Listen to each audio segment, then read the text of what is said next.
மேடையில் அமர்ந்திருக்கும் அனைவருக்கும் வணக்கம். பத்திரிகை நண்பர்கள், ஊடக நண்பர்கள், இணையதள நண்பர்கள் அனைவருக்கும் வணக்கம். மேடையில் பேசி கைத்தட்டல் வாங்குற அளவுக்கு நான் பெரிய பேச்சாளர் இல்லை, அதனால் தயவு செஞ்சு நீங்களே இருக்கிற கைத்தட்டல். இந்த கைத்தட்டல்கள் அனைத்தும் மக்கள் தொடர்பாளன் வின்ஸ்டார் விஜய் அவர்களுக்கு போய் சேரும். இன்றைக்கி முப்பெரும் விழா அப்படின்னு சொல்லியிருந்தாங்க. அந்த முப்பெரும் விழா முப்பெருக்கு அதுக்கு மேலே எப்படி சொல்ல, நப்பெரு அப்பெரு அப்படி எதுவும் சொல்லுவாங்களா என்னன்னு தெரியல. பட் அப்படி சொல்லியிருந்தாக்க அது பேரரசர் கருணாகரன் சார் இப்படி பல விஐபிங்க முன்னாடி நான் பேசுகிறதுக்கு ரொம்ப கொடுத்து வச்சுக்கணும். தயாரிப்பாளர் கருணாகரன் சார் இந்த படத்தில் நடிச்சிருப்பாங்க போல் நான் பார்த்தேன். ஆனால் அதுக்கு முன்னாடியே எனக்கு அவர் முகம் வந்து எனக்கு நல்லா பரிச்சயம் ஆயிடுச்சு. எப்படின்னாக்கா அவர் கூட ஒருத்தர் யாராவது கூட்டிகிட்டு வந்துட்டு போகிறார். அவர் ஃபுல்லாக கூல்ட்ரிங்க்ஸ் வச்சுருக்காரு, பொண்ணுங்களா பார்த்து கொடுத்துன்னு வந்தார்.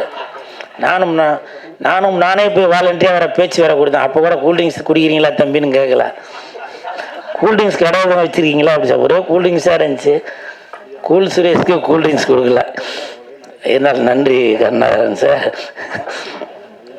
ஆர்கே ரமேஷ் எங்கே பார்த்தாலும் என்னை அன்போட அழைப்பவர், அவர் வாழ்த்த வந்ததில் ரொம்ப சந்தோஷம். அப்புறம் பாரதி மோகன் சார், ரயிலுக்கு நேரமாச்சு தானே சார், ரயிலுக்கு நேரமாச்சு அந்த படத்தோட இயக்குனர். ஆனால் இன்றைக்கி எதுவும் எனக்கு நேரம் எதுவும் ஆகலை அப்படின்னு சொல்லி உட்காந்து சார் நீங்கள் முன்னாடி வாங்க சார், முன்னாடி வாங்க சார், வாங்க சார். ஏன்னா எந்த ஒரு நடிகருமே இயக்குனர் இல்லாமல் முன்னுக்கு வரவே முடியாது. வாங்க சார் உட்காரங்க. இப்போ சமீபத்தில் காளிங்கன் ஒரு படம் கூட இயக்கியிருந்தார். வாழ்த்துக்கள் சார். அப்புறம் இந்த இனிய மேடையில் சில இடத்துல என்னை மேலே கூப்பிடாம கூட விட்டாங்க. டக்குன்னு பிஆர்ஓ கார்த்தி போய் நான் கூல் சுரேஷ் நான் கூப்பிடல அப்படின்னு சொல்லி ஒரு இன்ஃபார்ம் பண்ணிகிட்டு இருந்தார். அவருக்கு என் மனமார்ந்த நன்றி. அப்புறம் பிஆர்ஓ ராமஜெயம் அவருக்கும் என் மனமார்ந்த நன்றி. இப்போ நான் என்னை கூப்பிட்றதுக்கு முன்னாடி கூட ஏதோ ஒரு என்ட்ரி ஒன்று சொன்னீங்க. என்ன சார் சொன்னீங்க sir? PRO sir Ramajeyan sir. ஆனாம்மா என்ன சொல்லி கூப்பிட சொன்னீங்களா? ஸோ அவருக்கும் என் மனமார்ந்த நன்றி. பொதுவாகவே சொல்லுவாங்க, ஊக்குவிப்பவர் ஊக்குவித்தால் ஊக்குவிப்பனும் தேக்குவிப்பான் அப்படின்னு. ஆனால் இவர் வந்து சோகா வித்துருக்காரு சார். இங்கே வாங்க சார். இல்லை விரும்புகிறேன் உன்னை விரும்புகிறேன் அப்படின்னு சாங் நல்லா அருமையாக இருந்துச்சு. சூப்பர். உண்மையிலேயே யார் வேணால் என்ன வேணால் இது வேணால் சொல்லலாம். ஆனால் ஒரு படத்தில் நடித்து அந்த படத்தை வெளியே கொண்டு வர்றதுக்கு அவ்வளோ கஷ்டம். அது சின்ன படமாக இருந்தாலும் சரி, பெரிய படமாக இருந்தாலும் சரி, உங்களுடைய கஷ்டம் என்னன்றது நான் வந்து பக்கத்துலேருந்து பார்த்துட்ருக்கேன். மனமார்ந்த வாழ்த்துக்கள். சரிங்களா? இதுக்கு கை தட்டாதீங்கப்பா, அப்படியே வெயிட் பண்ணிட்டுருக்கேன். இல்லை உண்மைதான். நான் சொல்லலான்னு நினச்சேன், நீங்களே சொல்லிட்டீங்க. நான் அந்த சாங் பார்க்கும்போது தெரிஞ்சுது, அவர் டான்ஸ் ஆடும்போது ஒரு 10 தனுஷ் அதுக்கான அறிகுறி இருந்துச்சு. அந்த பொண்ணு கூட வந்து அப்படி மடியில் படுத்து இப்படி ஆடும்போது ஒரு 10 சிம்பு அதுக்கான ஒரு அறிகுறிகள் இருந்துச்சு. அதே மாதிரி ஒரு ரொமான்ஸ் பண்ணும்போது ஒரு 10 சிவகார்த்திகேயன் அதுக்கான ஒரு அறிகுறி இருந்துச்சு. நீங்கள் வேணால் பாருங்கள், இன்னும் ஒரு வருஷத்தில் இந்த மக்கள் தொடர்பாளன் வின்ஸ்டார் விஜய் அவர்கள் மிகப்பெரிய இடத்துக்கு வருவார். இந்த வின்ஸ்டார் விஜய் இன்னும் ஒரு வருஷத்தில் தளபதி விஜய் அப்படின்னு சொல்கிற அளவுக்கு அடுத்த கட்டத்துக்கு போவீங்க. வாழ்த்துக்கள். உடனே கட்சி ஆரம்பிச்சிருன்னு சொல்லுவீங்களா? அரசியல் ஒரு சாக்கடை, நான் விட மாட்டேன். அது என்னப்பா இவ்வளோ ரகசியமா வந்து சொல்லிட்டு போறீங்க? இவருக்கு வந்து இளந்தென்றல் விஜய் அப்படின்னு ஒரு பட்டம் கொடுக்கலான்னு தான் நினச்சேன். ஆனால் இளந்தென்றல் அப்படின்ற பட்டம் ஏற்கனவே ஒருத்தர் கொடுத்துருக்காங்க. அது நிறையா பேருக்கு தெரியாது. விஜய் சார் ரசிகர்களே நீங்களும் தெரிஞ்சுக்கங்க. இப்போ எல்லோரும் நினச்சிட்ருக்கீங்க இளைய தளபதி அப்படின்னாக்க விஜய் சார் அப்படின்னு. ஆனால் அதுக்கு முன்னாடியே இளம் தென்றல் அப்படின்னு சொல்லி விஜய் சாருக்கு அந்த ஒரு பேர் உண்டு. அந்த படத்தோட பேர் வசந்த வாசல் படத்தில் இளந்தென்றல் விஜய் அப்படின்னு சொல்லி தான் அந்த பேரே போடுவாங்க. அதுக்கப்புறம் தான் இளைய தளபதி, இப்போ தளபதி அப்படின்னு சொல்லி வந்திருக்காங்க. ஸோ விஜய் சாரோட ரசிகர்கள் தெரியாதவங்க தெரிஞ்சுங்க. ஏன்னா நம்ம விஜய் சாருக்கு இப்போ எல்லோரும் நம்ம சப்போர்ட் பண்ணிட்டு வரோம். பட் விஜய் சாரோட வரலாறையும் எல்லாம் தெரிஞ்சுக்கணும் இல்லையா? ஸோ அந்த ஒரு எண்ணத்தில் தான் சொல்கிறேன் நான். ஸோ இந்த ஹோல் டீமுக்கும் என் மனமார்ந்த வாழ்த்துக்கள். பாக்கியம் சினிமாஸ், இந்த பாக்கியம் சினிமாஸில் 14ஆம் ஆண்டு விழா, இந்த நிகழ்ச்சியில் கலந்துக்கிறதுல ரொம்ப சந்தோஷம். இன்றைக்கி சிறப்பு விருந்தினராக வந்திருக்கும் பேரரசர், அவங்க எவ்வளோ பிஸியாக இருந்தாலும் சரி ஃபஸ்ட்டு சினிமாவுக்கு தான் ஃபஸ்ட்டு ப்ரிஃபரன்ஸ் கொடுப்பாங்க. சார் தட்டுங்க. ஏன்னா உடல் பொருள் ஆவி அனைத்துமே பேரரசு சார் சினிமாவுக்கு தான் ஒப்படைச்சிருக்கிறாரு. ஏன்னா நான் அவர் கூட தொடர்ந்து ஒரு 15 வருடமாக பயணித்து வருவோம், அதனால் எனக்கு தெரியும். இப்போ இங்கே கூட பார்த்தீங்கன்னாக்கா குத்து விளக்கு ஏற்றும் போது அவங்க எல்லாரும் சொல்லிட்டு இருந்தாங்க, சார் மேலே பாருங்கள் சார் அப்படின்னு. சார் இது வரைக்கும் எவ்வளோ குடும்பங்களுக்கு விளக்கேற்றி வச்சுருப்பார், எத்தனை சினிமா நிகழ்ச்சிகளுக்கு விளக்கேற்றி வச்சுருப்பார். அதனால் முதல்ல அந்த விளக்கை பற்ற வச்சுட்டு அதுக்கப்புறம் ஒரு போஸ்ட் கொடுத்தாரு. ஏன்னா இப்போ நீங்கள் சொல்கிற மாதிரி மேலே பாருங்கள், இங்கே விளக்கும் பற்ற வைக்க முடியாது, உங்களுக்கும் போஸ்ட் கொடுக்க முடியாது. ஸோ அப்படி எல்லாமே சகலமும் தெரிந்தவர் தான் பேரரசு சார் அவர்கள். அதனால் அவருக்கு நம்ம சொல்லி தெரிய வைக்கணும் அப்படின்றதில்ல. அப்புறம் இன்னொரு பேரரசு சார்ன்றதுனால சொல்லலாமான்னு ஒரு மன வருத்தம். சமீபத்தில் சார் பேசும்போது சார் சீக்கிரம் பேசுங்க அப்படின்னு. அவருக்கு எவ்வளோ வேலைகள் இருக்கும், எல்லா வேலைகளையும் விட்டுட்டு இந்த சினிமாவுக்காக, உங்களுக்காக, மக்களுக்காக, சினிமா தொழிலாளர்களுக்காக, இயக்குநர்களுக்காக, தயாரிப்பாளர்களுக்காக அவ்வளவு வேலைகளையும் விட்டுட்டு இந்த நிகழ்ச்சி நல்லா சீரும் சிறப்புமாக இருக்கணும் அப்படின்னு சொல்லி இந்த இடத்துல நின்று பேசும்போது சில பேர் அந்த மாதிரி ஒரு சீக்கிரம் பேசுங்க அப்படின்னு. உங்களுக்கு அர்ஜென்ட் இருக்குது. இப்போ எல்லாருக்குமே வேலைகள் இருக்க தான் செய்யும். இருந்தாலும் இப்போ எங்களை மாதிரி, ஏன்னா இப்போ நாங்களாம் வரும்போது ஏதோ ஒன்று ப்ரிப்பேர் ஆகி வரமாட்டோம். வந்த இடத்துல தான் சரி என்ன பேசலாம், எது பேசலாம் அப்படின்னு சொல்லி ஒரு இது வருமே. அதனால் சாரோட சார்பாக இதை நான் இந்த ஒரு சின்ன ஒரு வேண்டுகோளாக வைத்துக்கொள்கிறேன். இந்த பாக்கியம் சினிமாஸ் இந்த நிகழ்ச்சி இன்றைக்கி நான் வந்ததுக்கு காரணமே சாரை வாழ்த்துறதுக்காக வந்தனோ, அதையும் தாண்டி பரமசிவன் பாத்திமா அந்த படத்தில் நான் நடித்ததுக்காக சிறந்த நடிகர் அப்படின்னு சொல்லி எனக்கு ஒரு விருது தராங்க. ஸோ இந்த பெருமைகள் அனைத்தும் இசக்கி கார்வண்ணன், இயக்குனர், தயாரிப்பாளர், நடிகர் அவர்களுக்கு தான் இந்த பெருமைகள் அனைத்தும் போய் சேரும். மேனேஜர் முருகேசன் சார் அவர்களுக்கு தான் போய் சேரும். ஏன்னாக்கா இந்த படத்தில் இப்படி ஒரு கேரக்டர் இருக்குது அப்படின்னோன்னா டைரக்டருக்கு டக்குன்னு நான் ஒரு ஞாபகத்துக்கு வந்திருக்கேன். மேனேஜர் முருகேசன் சாருக்கு நான் ஒரு ஞாபகத்துக்கு வந்திருக்கேன். என்னை கூப்பிட்டு இது வரைக்கும் நான் நடிக்காத கதாபாத்திரம், எனக்கு சோலோவாக சாங்கு, ஒரு காதலி, ஒரு ஃபைட்டு, இப்படி எல்லாமே ஒரு ஆப்டான ஒரு கேரக்டர் கொடுத்து அன்றைக்கி நடிக்கும்போதே சொன்னாங்க, சார் இந்த படத்தில் பரமசிவன் பாத்திமா படத்தில் நீங்கள் தான் செகண்ட் ஹீரோ அப்படின்னு சொன்னாங்க.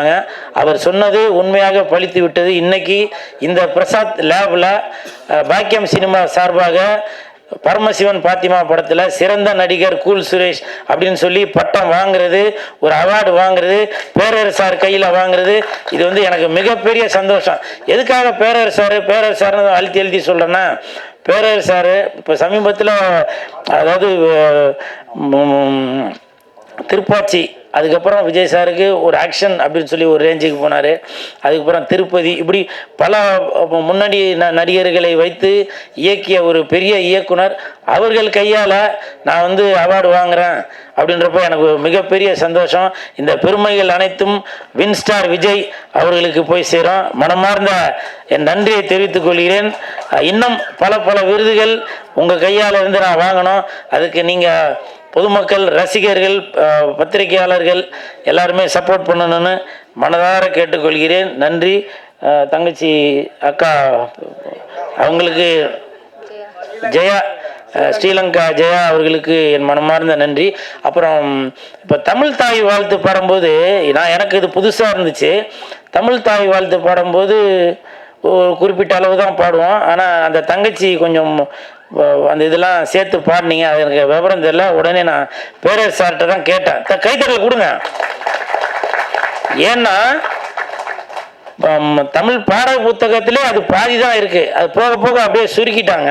அதை பற்றி கொஞ்சம் விவரமாக பேரரசு சார் சொல்லும்போது தெரிஞ்சுது. ஏன்னா நான் பக்கத்தில் உட்காந்து கேட்டுக்கிட்டேன், அது எனக்கு புரிஞ்சுது. இருந்தாலும் உங்கள் எல்லாருக்குமே தெரியணும், அது யார் சொன்னாக்க அவங்களுக்கு போய் தெரியுமோ புரியுமோ அவங்க சொன்னாதான் சரியா இருக்கும். அதனால அந்த தமிழ் தாய் வாழ்த்து அதோட விரிவாக்கத்தை பேரரசு சார் பேசும்போது எனக்கு மட்டும் இல்லை, இது வீடியோ மூலமாக இப்படி ஒரு நிகழ்வு இருக்கா அப்படின்னு சொல்லி தமிழ் ஆர்வலர்கள், உணர்வு உள்ளவர்கள், தமிழர்கள், இந்தியர்கள் எல்லாருமே அதை தெரிஞ்சுக்கணும். அதனால் பேரரசு சார் வந்து பேசும்போது அந்த தமிழ் வாழ்த்து அதை பற்றி கொஞ்சம் விரிவாக்கத்தை கொஞ்சம் சொல்லணும்னு தாழ்மையோடு கேட்டுக்கொண்டு, இந்த முப்பெரும் விழா இன்னும் பெரிய பெரிய நிகழ்ச்சிகளை வந்து அடைந்துக்கிட்டே இருக்கணும் அப்படின்னு சொல்லி வாழ்த்தி விடைபெறுகிறேன். நன்றி, வணக்கம் வணக்கம் வணக்கம்.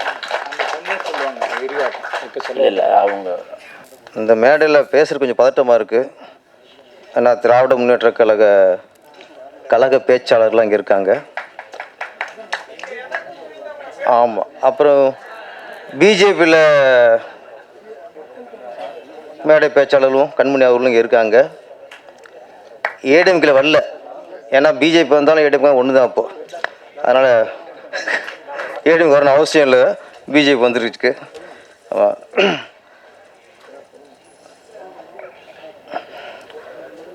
நம்ம வின்ஸ்டார் விஜய், தளபதி விஜய் அரசியலுக்கு போயிட்டார். இன்னொரு விஜய் தேவைப்படுறதுக்காக வராரு உள்ளுக்குள்ள. ஆமாம், இன்னொன்னா இப்போ பத்மஸ்ரீ கமலஹாசன் இருக்கார். முதல்ல காதல் இளவரசன், அதுக்கப்புறம் சூப்பர் ஆக்டர், அதுக்கப்புறம் உலக நாயகன். ஆமாம், அவர் 150 படம் கழித்து தான் இப்போது விண்வெளி நாயகன் இப்போது. ஆனால் நம்மால் பிகினிங்கே வின்ஸ்டார். நீங்கள் என்ன 150 படம் கழித்து தான் நீங்கள் விண்வெளிக்கு போவீங்க, நாங்கள் பிகினிங்கே போயிடுவோம். அதனால் அவ்வளோ கான்ஃபிடண்ட் அவருக்கு. நம்மளுக்கு நம்ம சினிமா திரையுலகில் இருட்டுக்குள்ளேயே கூலிங் போர் 2 பேர் தான். ஒன்று மிஸ்கின், அவர் தேட்டர்லேயே படம் பார்க்கும்போது கல்லூரியும் பார்ப்பார். அதுக்கப்புறம் நம்ம வின்ஸ்டார் விஜய் தான். ஆமாம், கூலிங் கிளாஸ்க்குன்னு ஒரு சிறப்பு இருக்குது பாருங்க, என்ன அழகு அவருப்பா. ஆமாம், கெத்து வேணும்லங்க, நம்ம கெத்து வேணும்ல, அது எப்பவுமே அவருக்கு நம்ம மக்கள் தொடர்பாளர் வின்ஸ்டார் விஜய் அவர்களுக்கு உண்டு. இப்போ ஒரு போலீஸ்கார படம் எடுத்து அது போலீஸாக நடித்தா எப்படியோ, ஒரு இராணுவ வீரர் படம் தயாரித்து அவரே அதில் இராணுவ வீரர் நடித்தா எப்படியோ, அதே மாதிரி தான் மக்கள் தொடர்பாளர். அவரே படம் எடுத்து அவரே அதில் ஹீரோ. இது வந்து என்னென்னா, படமும் பார்க்கக்கூடாது, தான் நேசிக்கிற அந்த தொழில் வெளிப்பாடு தான் இந்த மக்கள் தொடர்பான டைட்டில்.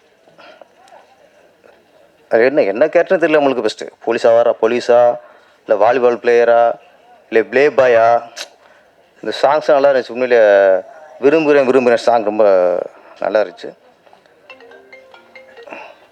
கூல் சீரியஸை பற்றி ஒன்று உண்மையிலே அவர் சினிமாவில் வந்து அதிகமாக இல்லாது என்னென்னா இப்போதைக்கு.